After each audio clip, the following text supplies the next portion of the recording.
자, 오늘 우리 창세기 5장 얘기를 좀 해보겠습니다. 특별히 이제 창세기 5장에 나오는 그 족장들의 연대기 속에서 특별히 이제 에녹 자손들을 우리가 주목하면서 이들이 당시 그 타락한 세상 속에서 하나의 예언자 가문을 형성하고 있었다 하는 그런 측면에서 잠시 묵상을 해보도록 하겠습니다. 우리가 이제 창세기 5장을 읽게 되면은 이 족장들의 나이가 아주 구체적으로 기록이 되어 있습니다. 자, 이 나이를, 족장들의 나이를 어떤 관점에서 볼 거냐는 뭐 크게 두 가지로 나뉘죠. 첫 번째는 말 그대로 문자적으로 읽어야 된다. 실제로 족장들이 역사적으로 그렇게 살았다는 계시를 성경 기자가 바꿔서 그렇게 기록했다. 뭐 창세기니까 특별히 이제 모세가 그런 계시를 받았다라고 이제 보는 거죠.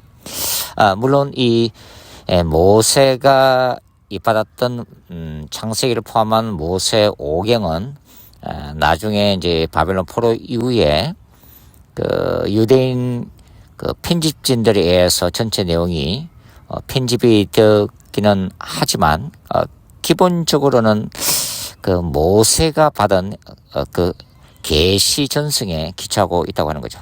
여하튼 이제 문자적으로 읽는 방식입니다. 실제 그렇게 오래도록 살았다라고 보는 거죠.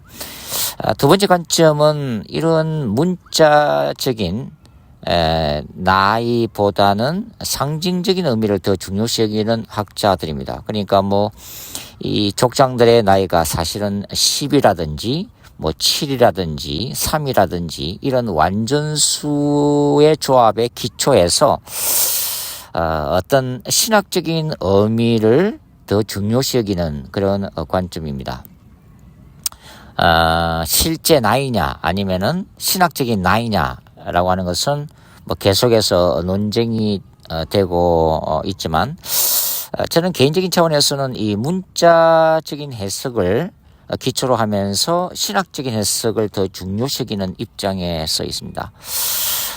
이 창세기 5장에 나오는 이 족장들의 나이를 너무 지나치게 문자적으로 해석하게 되면은 결국은 인간의 역사가 6,000년에서 10,000년이라는 결론을 도출하게 되는 거죠. 왜냐면 이제 족장의 나이를 쭉 더하다 보면은 그렇게 나오잖아요. 그래서 이제 이런 어떤 문자주의 해석 기초에서 창조학해도 이제 그런 방식으로 이해를 하고 있잖아요.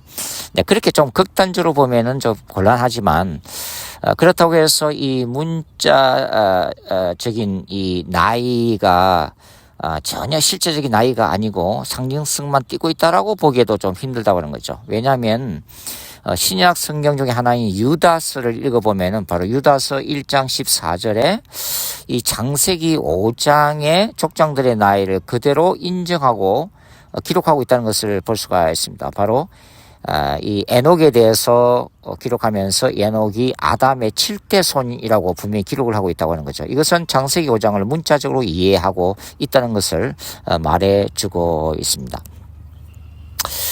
자, 창세기 5장의 이 족장들의 나이를 문자적인 의미에서 우리가 보수적으로 받아들이게 되면 대단히 재미있는 사실을 발견하게 되는데요. 이제 아담이 죽게 되는 시점까지 의외로 많은 자손들과 동시대를 살았다는 것을 알 수가 있습니다. 예를 들면은 아담의 아들인 셋을 보면은 이 아담의 나이가 130세 때 태어난 아들이기 때문에 아담이 죽음을 맞이했을 때 셋은 한 800년을 이 아담과 동행했다고 하는 거죠. 그 다음에 이제 그 셋의 아들 에노스 같은 경우는 695년 정도를 조상 아담과 같은 시대를 사는 것으로 계산이 되죠. 그 다음에 그의 아들 게나는 605년을 동행을 했고 아담 죽음 시까지도 살아 있었습니다. 그 다음에 그 아들 마할랄렐은 535년, 그 다음에 그의 아들 야렛은 아담과 470년 정도를 같은 시대를 살았고, 그 다음에 그의 아들 에녹도 308년을 인류의 조상 아담과 동행을 했습니다. 그 다음에 그의 아들 머두셀라는 가장 오래 산 인물이죠. 969세. 아담이 죽었을 때에 243년을 동행을 했고, 그 다음에 그의 아들 라멕은 56년을 동행을 했습니다. 그리고 그의 아들 노아는 아직 태어나지도 않았습니다. 자, 아담이 죽을 때 아직도 태어나지도 않았죠. 자, 이렇게 보면은 총 8명의 족장이 아담과 실제로 동시대에 생존하고 있었다고 하는 거죠.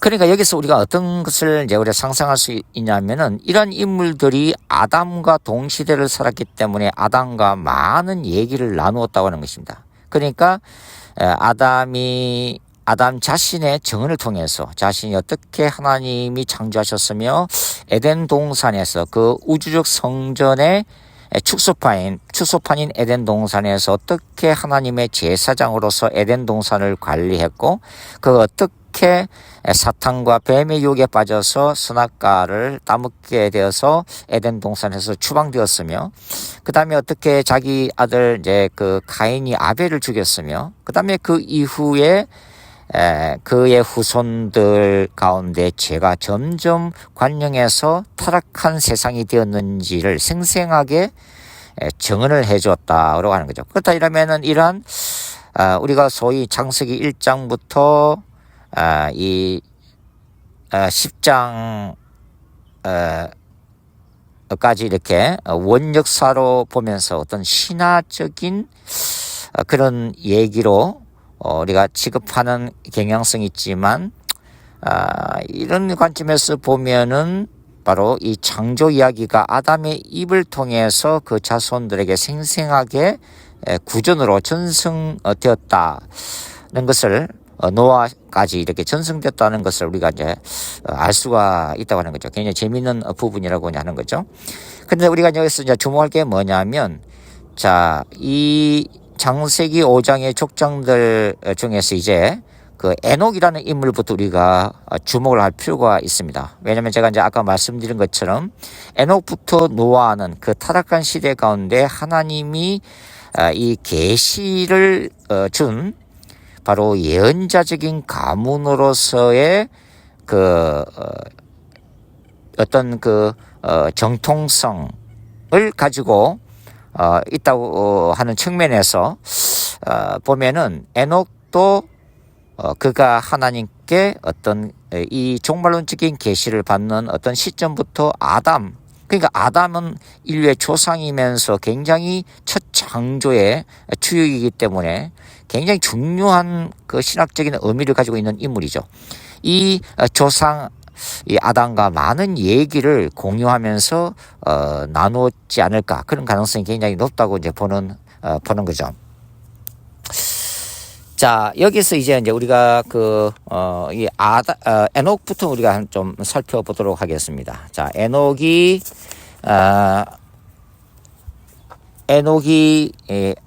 창세기 5장 21절부터 24절에 보면은 뭐라 기록되어 있어요? 에녹이 하나님과 동행하였더니 하나님이 그를 데려가시느라 라고 이제 기록을 하고 있습니다. 하나님과 동행했다는 것은 원어적 의미를 보면은 에녹이 하나님과 함께 걸어갔다 이런 의미죠.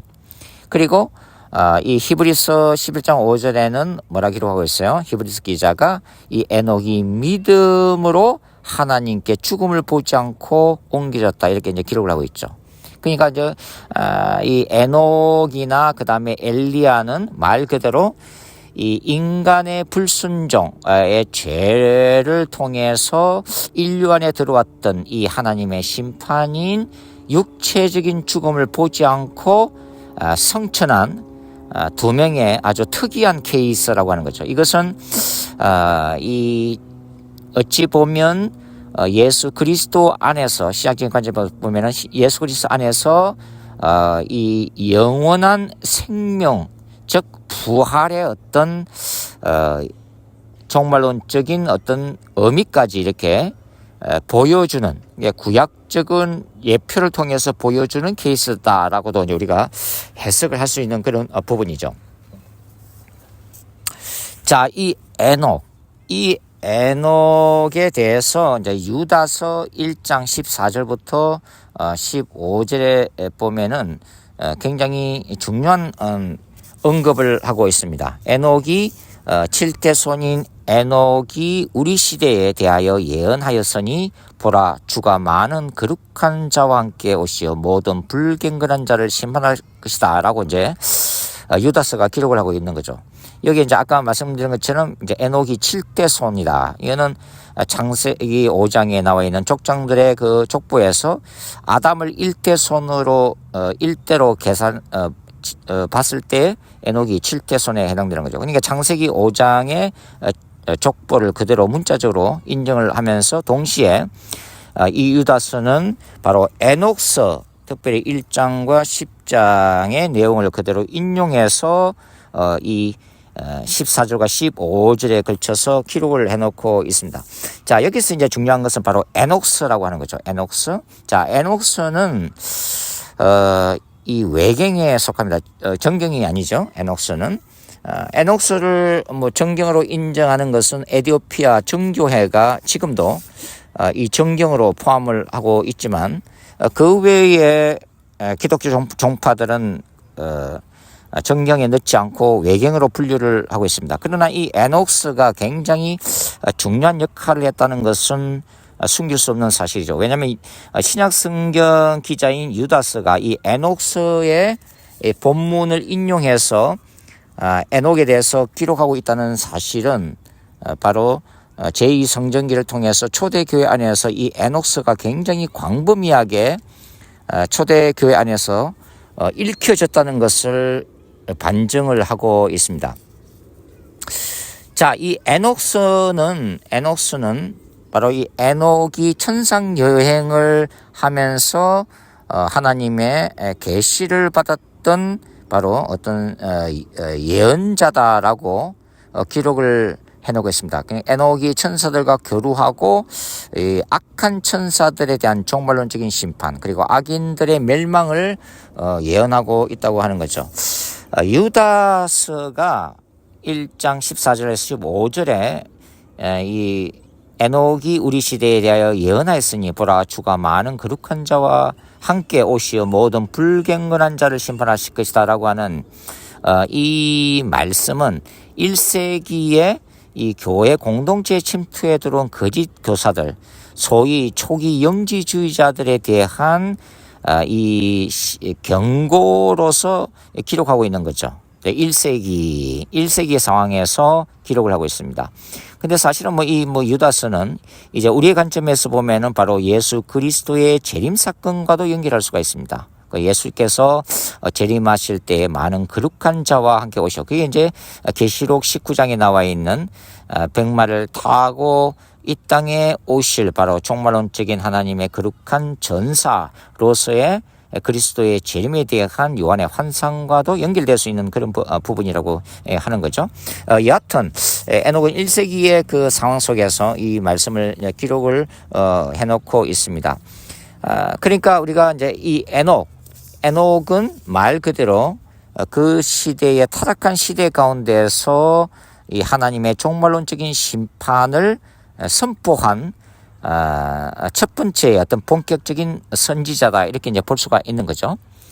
그 다음에 이제 이 에녹의 아들이 바로 머두셀라입니다. 에녹은 바로 자기 아들 이름을 머두셀라라고 이름을 붙였다고 하는 거죠. 이 머두셀라의 이름의 의미는 그가 죽으면 심판이 온다라는 이 연성을 담고 있습니다.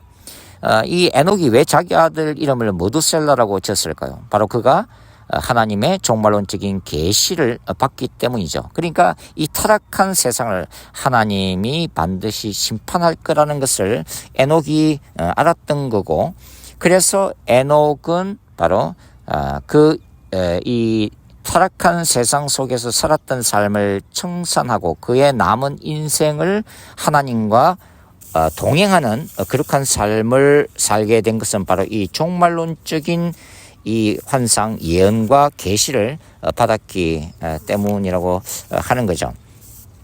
그래서 자기 아들 이름을 바로 그가 죽으면 심판이 온다라고 이름을 짓게 됩니다. 실제적으로 머두셀라가 969세를 살았죠. 성경에서 가장 장수한 인물인데 이 머두셀라가 죽던 바로 그 해에 노아 홍수 심판이 일어나게 됩니다. 그러니까 머두셀라가 죽은 직후에 바로 이제 노아 홍수 심판이 일어나면서 이 이름의 의미가 연승을 가지고 있다는 것이 이제 성취가 되게 되는 거죠. 그렇다 이러면은 이 머두셀라라고 하는 인물은 그 시대에 많은 사람들이 이 머두셀라의 이름을 부르면서 그가 죽으면 심판이 온다라고 하는 메시지를 이름을 통해서 전해 들었다는 거죠. 그러나 많은 이 타락한 인류는 이 머두셀라라고 하는 이 예언적인 이름에 적혀 있는 하나님의 준엄한 심판을 무시했다고 하는 거죠. 그래서 노아 홍수 심판 때 다 멸절을 이제 당하게 됩니다.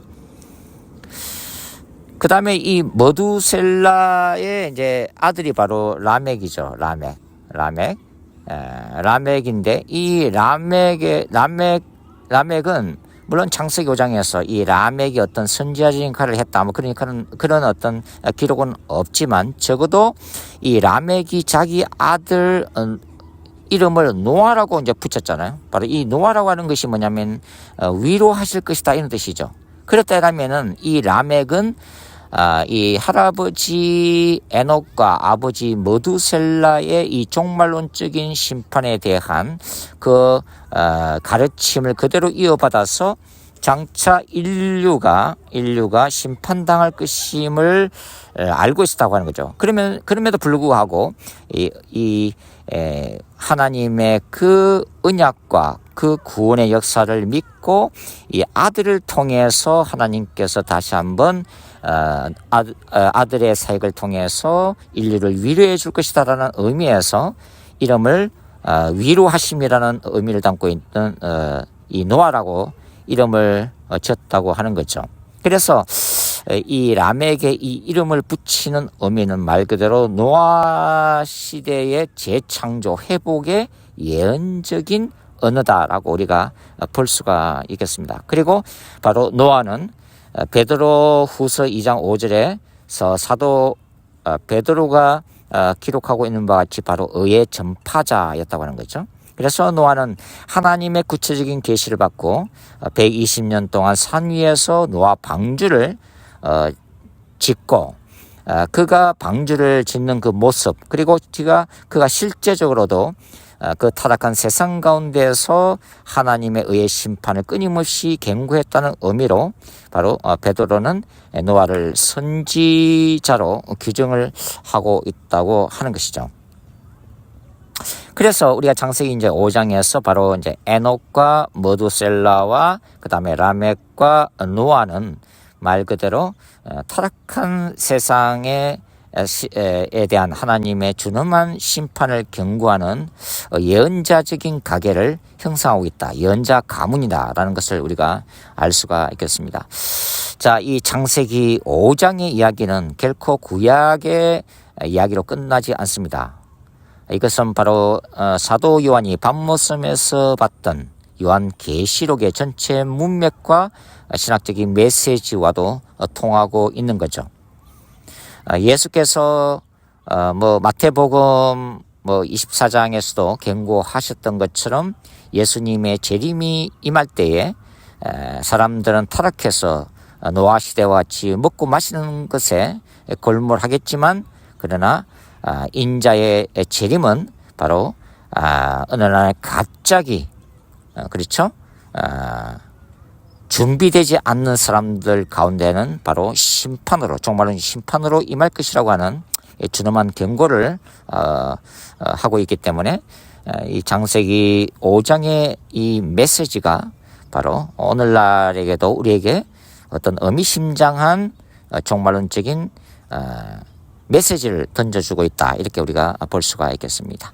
자, 이렇게 오늘은 창세기 5장에 대해서 함께 짧은 시간 여러분과 함께 나누어 봤습니다. 감사합니다.